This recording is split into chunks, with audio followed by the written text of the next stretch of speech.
Hi! In this video, we'll walk you through the steps to end a lease in TenantCloud so you can keep your records organized.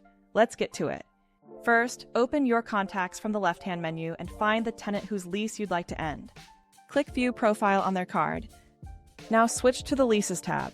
Here, you'll see all the leases the tenant has been a part of. Find the needed lease, and click View to open its details. In the upper right corner, click the Actions button. Then select End Lease to start the move-out process.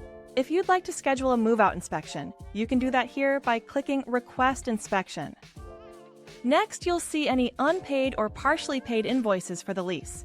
If necessary, you can remove invoices, or add new transactions as well.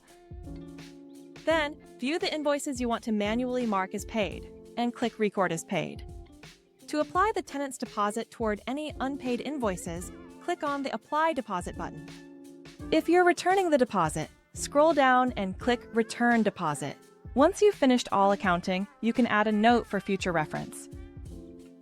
Set the lease end date and click End the lease to complete the process. All recurring invoices tied to the lease will stop immediately, and the lease status will be updated to ended.